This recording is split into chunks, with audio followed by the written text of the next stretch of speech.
The betrayal. About 1 month ago, my wife told me she wants a divorce. I was completely blindsided by it. We have 2 little boys together, ages 3 and 2. Long story short, my WS explained that there were many things throughout our marriage that she's been unhappy with. She said that it is too late for another chance at the marriage. We both began seeing therapists individually and a marriage counselor together. She would go back and forth with her feelings, whipping me around like a roller coaster. She would tell me that she doesn't know why she can't give me a second chance, but she can't. She would say that she needs to work on herself and can't do it while she's with me. Until I discovered here, I was of the opinion that the WS and I, with great effort, could make a better marriage for us both and for our children. She would simply repeat that it is too late. We've only had 2 marriage counseling sessions so far, and at the end of the last one the therapist took us both aside individually. I don't know what she said to my WS, but she told me that though she doesn't want to reconcile, do not give up.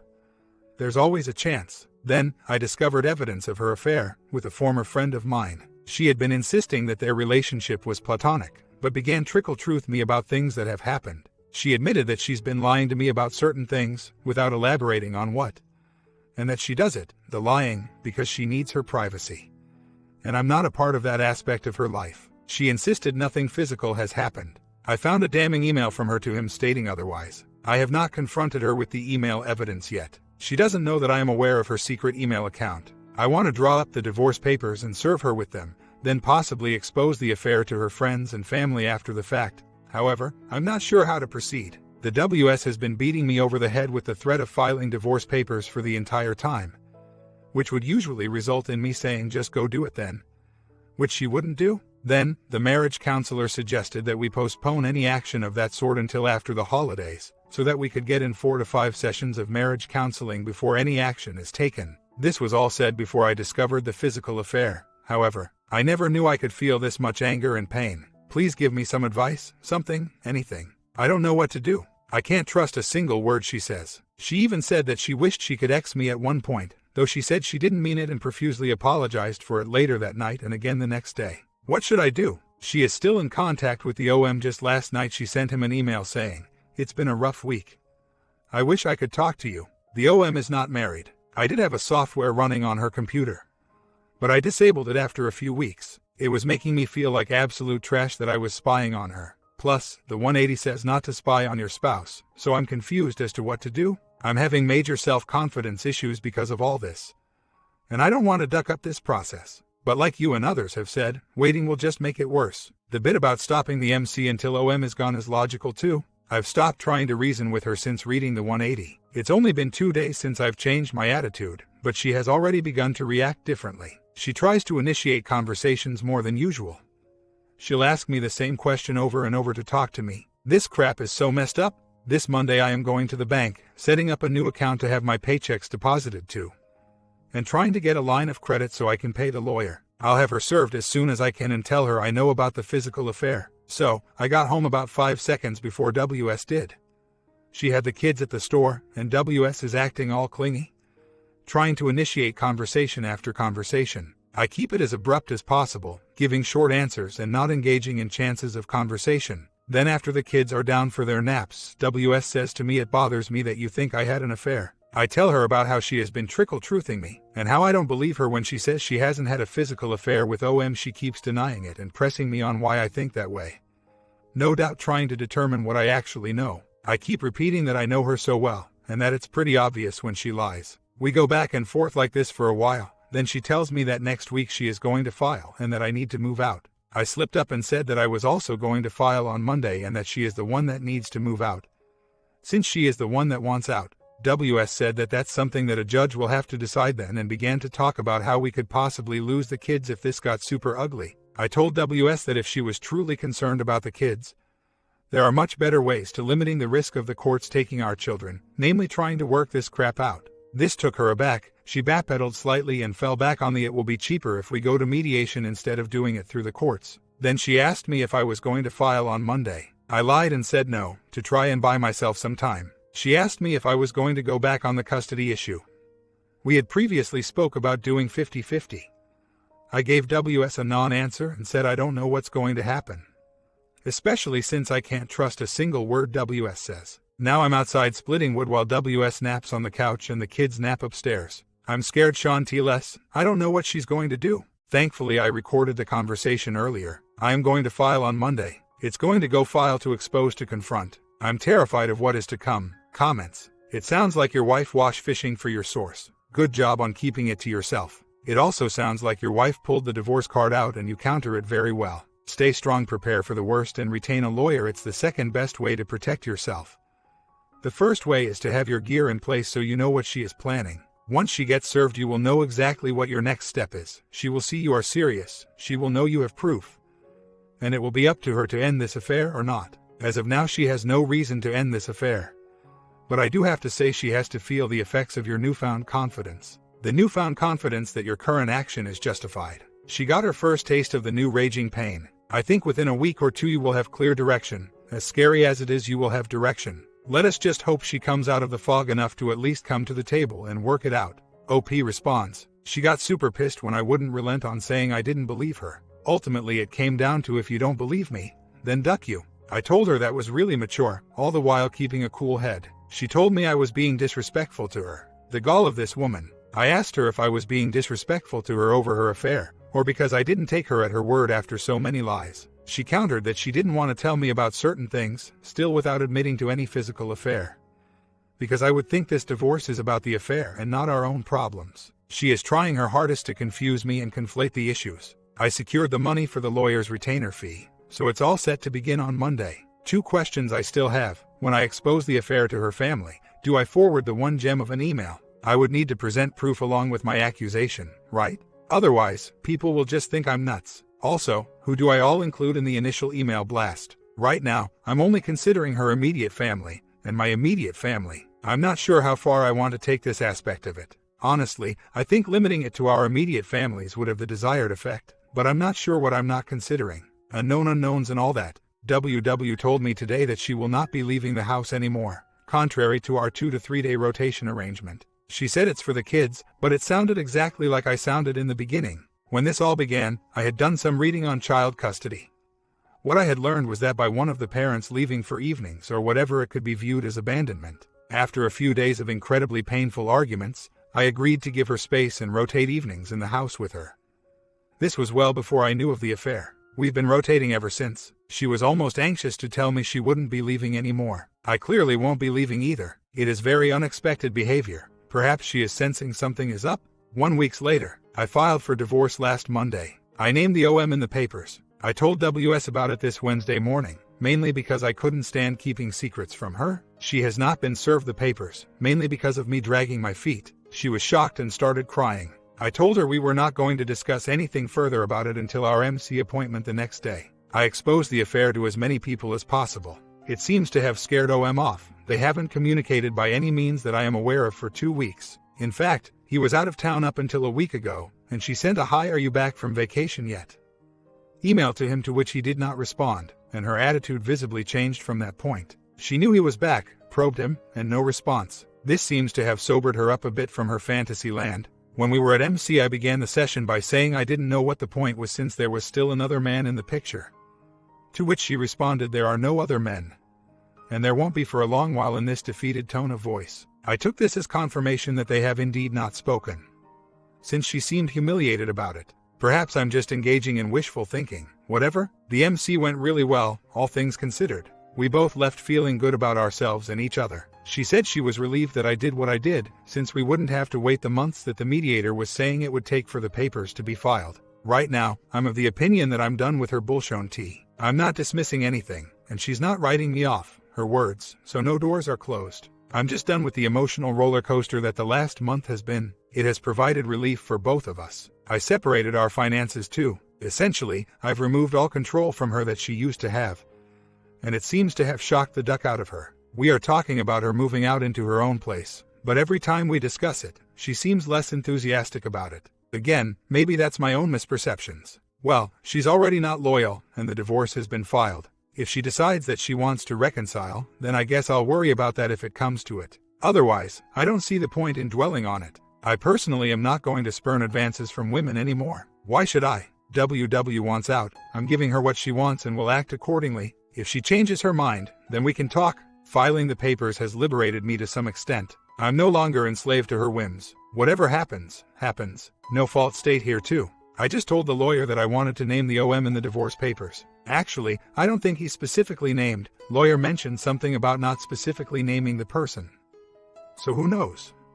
I've only seen the draft. Duck, I'm pissed. So, WS wrote other man an email yesterday, saying something along the lines of I was wondering if you called on a restricted number, and detailing how living in the same house as me sucks. WS then says, please call me. She then checked her secret email account throughout the night, with no reply from other man, no calls either. I am having a hard time understanding how she can be so ducking selfish. She knows I know, but she doesn't know I have evidence. She continues to insist that it was not physical, but she does admit to the EA. I've told her family, and OMs and my mutual friends. I mention it to as many people as I can that know OM. I told them that she is having an affair with OM. I have not mentioned to WS that I've spread the news. I didn't see the point. She'll figure it out if she can, and if not, whatever. She is so deep in her own fantasy land that she still thinks she's calling the shots, as evidenced by her most recent email. That world is beginning to unravel for her, as it seems like OM has been scared off.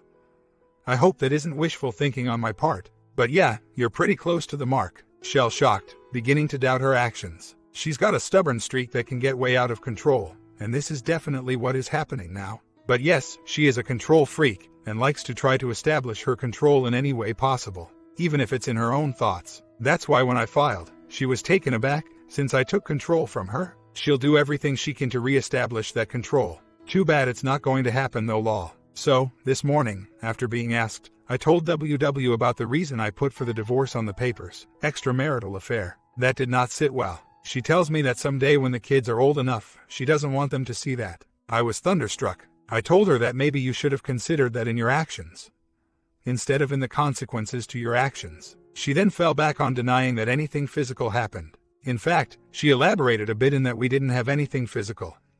We didn't have done you know what. I told her I would consider changing the reason, but she's going to have to prove to me as to why I should. More concerned with her ducking image than the damage she's doing to the people around her. Incredible. So, she's moved back in with her parents, which I find amusing.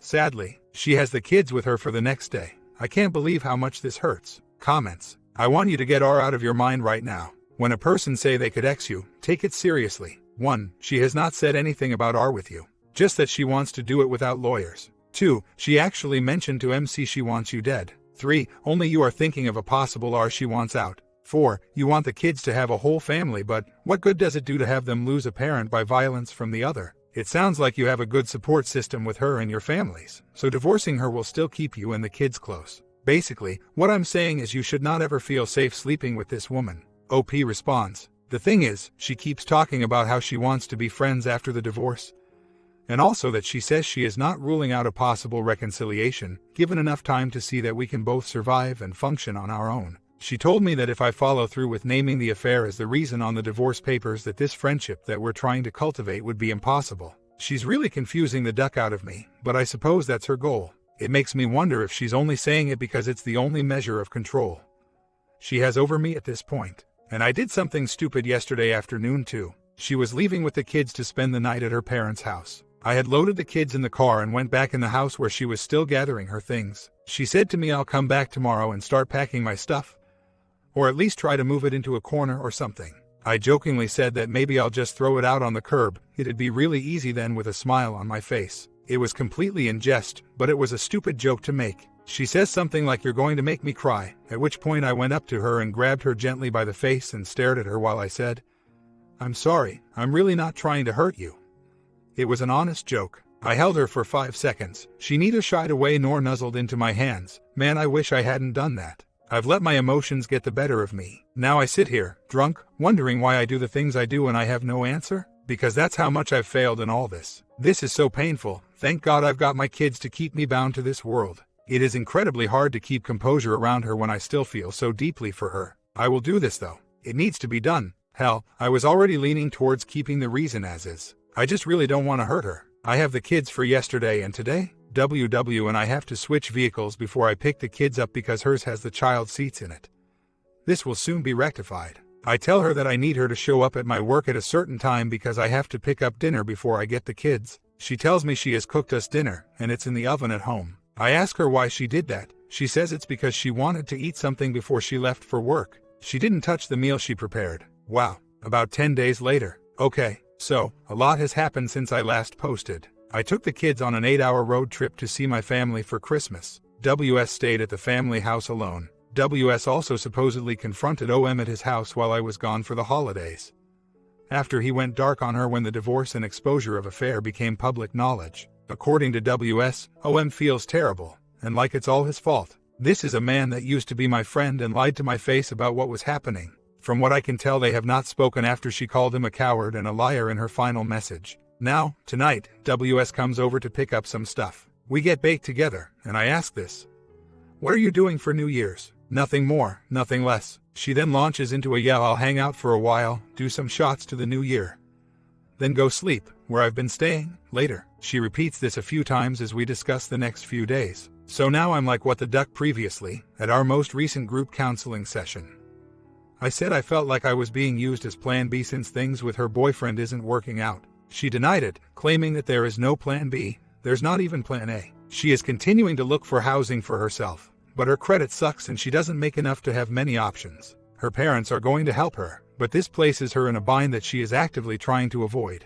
WS and her mother are having issues over this entire escapade. New Year's is a few days away, and now she calls and invites me over to where she's living to watch the football game today. Comments: "Congratulations, your wife is now trying to date you. My suggestion: finds a new girlfriend, or enjoy the game. The choice is always yours. You do realize that she only wants you now because you are moving on and don't want her? If you re-engage with her and she gets you back, she will be looking to replace you as soon as she can. Why would you put yourself through that?" OP responds: "This is what I'm having trouble deciding. I'm no slouch, I get hit on regularly. However, I am willing to at least try to salvage the marriage, for both her and my sakes as well as the kids. Don't know what to do. The problem is that I get to see my kids if I go hang out with her. That's hard to turn down." The other night when we were talking, I asked her if she was friend zone me. She said no and that she also feels it too, whatever that means. However, I don't want to pass up the opportunity to see the kids, so I'll likely go. And if we were to get back together, who's to say that we couldn't build a successful relationship? Following the steps on this board would be a good start to rebuilding the trust that she has broken. For instance, over at her place watching the football game, she was sitting in a different room. Her parents were also over. I would do something like walk through the room she and the kids were in and give the kids some kisses. As I'd be walking out of the room not really paying her any mind, she would drop a "how are you?" to which I have no choice but to automatically ask her how she is in return and engage her in conversation. This is the type of crap that keeps happening. She strings me along, and it feels like she can't make up her mind as to what she wants. Meanwhile, I'm supposed to sit and wait for her to decide. It's hard to realize it's happening when it happens with her. I guess that just speaks to how ducked up our relationship was. And despite my intentions, it is still extremely difficult to cut off contact. I'm so desperate for affection I find my resolve wavering. At least on New Year's I told her she had to leave when she wouldn't stop berating me. The ice creams she bought us are still sitting in the freezer, and I know that's pissing her off because she loves ice cream. I don't know anymore. I know there's a good person inside her somewhere. And if she was able to be that person again, then yes, I would want to. I can't tell what's real anymore though. It's like she's a fracking pod person. I went and finalized the divorce petition today. Maybe having her actually served with the papers will allow me to regain some ground. It just hurts so much. So tonight, I basically put up a wall between us. I refused to discuss anything that didn't relate to the kids. She was pissed, to say the least. She kept asking me about random crap, which I refused to answer. She told me that I was being short and mean and asked me why. I told her it was because she had the affair. She then said that she told me she was sorry and that she's sorry for the way she handled it and that she would have divorced me anyways. She then compared my Dewey to her affair, trying to say that because I did what I did that it wiped out her crime. I had none of that and told her that nothing will wipe out what she did. I then told her I didn't want to talk to her and told her she had to get out. We went back and forth a bit, her like, "You can't kick me out. My name is still on the deed," and me like, "Not for long, it's not." She told me that I've only proved her right over and over since she told me initially. We spent the weekend together with the kids, some of her siblings, and her parents. She then tells me tonight that she thought this was the new reality taking shape with me being hunky-dory about everything and not fighting at all. She told me that I was trying to bring up old crap, her affair, so that I had something to be angry about relating to the divorce, as opposed to acknowledging my own faults. I responded that if that's what you think, then you're even more pathetic than I thought. She then tried to ask me various questions regarding upcoming events that did not involve the kids or anything logistical, to which I would not respond except with "That's none of your business and I don't want to talk to you regarding anything that doesn't involve the kids." She finally left. She was visibly upset. I hate this game. A month later, here's an update. Basically, one night, over the phone, I was wasted and told her exactly what I thought of her. The phrase scandalous cheating woman was used many times. I've felt infinitely better since then. I am taking a job in a town about 2 hours away. WS has moved out of the house for now. I met up with an ex-girlfriend and had fun with her. I feel like a new man. WW tells me that she had envisioned 3 years and then we could get back together. I laughed in her face and told her I planned to be long gone in 3 years. I asked her why she thinks there's a possibility. She replies that she wasn't willing to throw away everything we have considering our history. I'm seriously beginning to wonder if she is crazy. All of a sudden, I have potential career options that exceed anything I would have had were I to remain tethered to my now ex-wife. Reconciliation is still an option, but I could give less than 2 ducks about it. Listen up, betrayed men. This is not the end of the world when this type of crap happens. You can recover and get a great boost in your life if you just seize the chance. Don't hesitate, don't dwell, just do what needs to be done. I really do feel like a new man. Funny thing, STBXW can see it too. I still go to group therapy with her, and she was fighting back tears when I was detailing how much better I'm doing and how much fun I'm having without her. She's crazy, and I don't have to deal with it anymore. 2 months later, I quit my job to facilitate my rapid move out of town. Dated 2 more women. I'm discovering that at my age most women want to find someone to settle down with. I'm only 33 for crying out loud. My STBXW and I don't really talk at all, except for information regarding the children. Really though, we get along better. I've been working on letting go of my anger towards her and what she did. It seems to be working. The thought of getting out of this town is more reassuring than anything else, so I find that I can communicate with her better. None of that really matters though, as I could truly give a crap about her. I do still care for her and love her. She has told me that she still loves me too. What to make of that, I'm not sure. But I don't really care. I am gone. I'm going to do the things that I should have done 10 years ago, instead of working whatever job I came across while following and supporting her. So that's about it. I am in a holding pattern until I find a job in an area that is 3 hours away from my son's. I've only started applying over the last 5 weeks, so I haven't heard much yet. The divorce is proceeding. I need to bring a bunch of documentation into my lawyer. But it's not high on my list of priorities, so I don't care how fast I get that taken care of. I know the decision will be bad for my kids. There isn't a single thing that's coming of this whole fiasco that isn't bad for them. However, for the last 10 years, I have put my career second to hers. I have taken jobs that were beneath both my pay grade and my dignity so that she could bring our family to where she desired. That practice is now ending with my move out of town. I am in talks with a place just 3 hours away in a large metro area that are offering me twice what I made at my last position. There's no way I'm passing that up. In fact, from a strategic standpoint, it would be more advantageous for me to take the much higher pay career path than remain in this crappy small town, with providing and caring for my children. Plus, there are many more women in the larger metro area. They all have their teeth and aren't in their 60s. Duck small towns. Basically, she forced my hand, in a limited sense. She has lived with her parents since this thing began. They finally kicked her out. She goes and rents a ducking efficiency that is completely unsuitable for the kids. So now the kids live at the house full time, with her and I trading in and out of both places. It's like my own personal hell. It's not going to be like this for long though, as I have ever-increasing job prospects appearing. I am about 3 weeks into the application process, and in my field 3 to 5 weeks is my average. I have already received a fantastic semi-offer. I haven't actually gotten the offer yet. We'll see what happens, so if it does happen, I am gone. I'll stay in a hotel until I can find an apartment. And as to how she is acting, the other day she told me that she figures we'll probably have physical bonding at some point, as she is still attracted to me. I agreed and made like I'd be fine with it and leered at her for a while. We are coexisting to some extent, but I am completely not interested. I met a chick in the metro area. I'm looking at that as awesome. I can't wait to move. I have zero idea what she is thinking. As far as I'm concerned, she's nuts, not interested. Almost a year later, it was harder than expected to reach back and recollect everything that has transpired since my last post. I will do my best to get everything right. Sorry if this is a jumble. I wrote it over the course of the workday. WXW is wayward ex-wife, and W is new woman. So, yeah, key points. I moved 3 hours away to a major metro area. I see my kids every second to third weekend.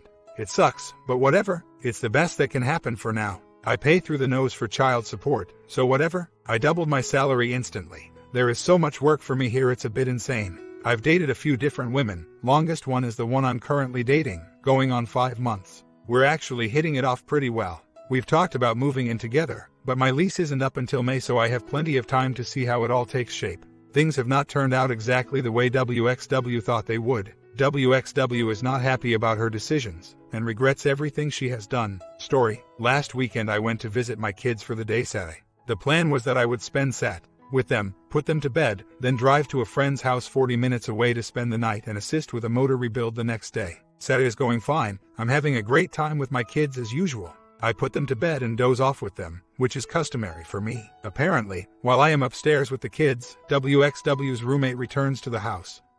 WXW and Kids Live with a female grad student.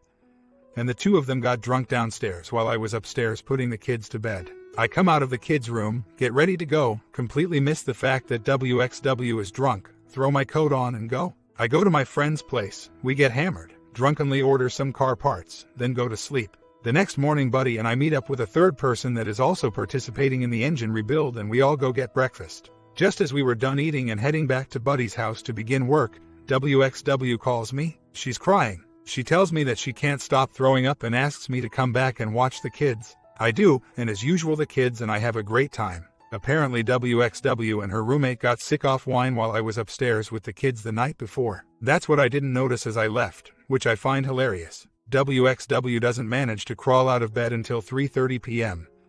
And only from prodding from me because I had to get home. The moment that her and I are alone she loses it. She starts bawling. She apologizes profusely about another person ever being involved in the divorce. She says that the divorce should still have happened, but she doesn't know why. She apologizes for how crappy she treated me. She says she wishes I could be around more. She says she still has deep feelings for me. She says she misses me. I tell her I miss her too, because honestly, I do. She tells me that she is seeing someone that lives in a city about 2 hours away from her, and that she has dated a few other people since the divorce.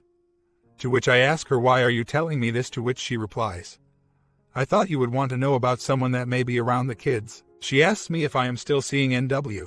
I tell her yes. She says something weird like, good, I'm glad you found someone that works for you. She also said she felt crazy for a long time there but feels like that's mostly over with. I told her to me it was that she had a short break with reality, and that I'd feel like a fool for the rest of my life because of her. When she said that she wishes I could be around more I responded, you could move closer.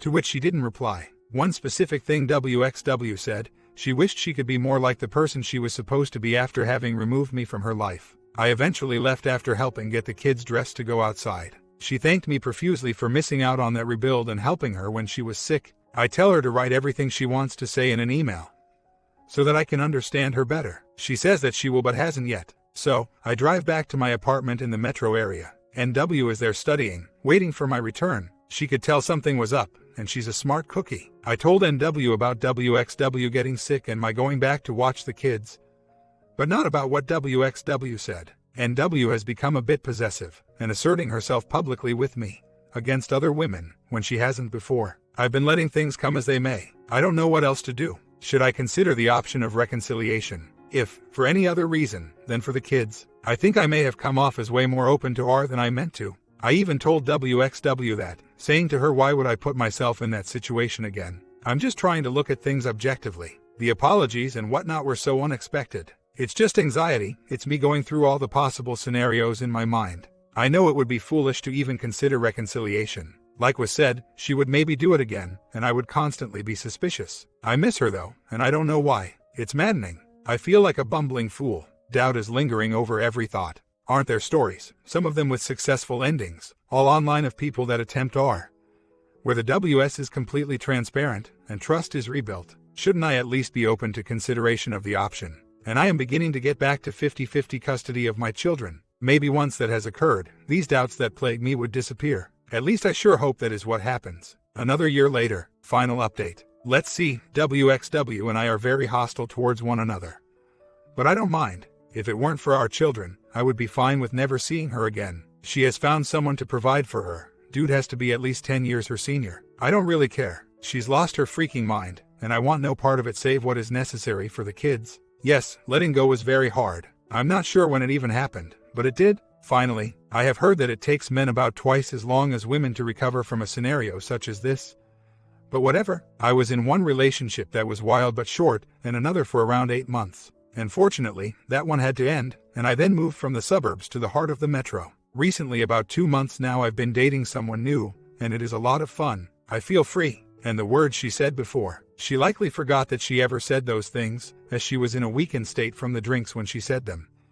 And to keep her own worldview from breaking, she'd pretend like she never said it in the first place. Ever since I moved out of town, she's been spiraling, trying to keep up the image that everything she does is right. My comment. Did you guys enjoy this 3-year story? I did. I felt like I watched OP grow from a boy to a man. You agree? Comment down below, sub and bell, and make sure to check out the recent stories I posted on the weekend.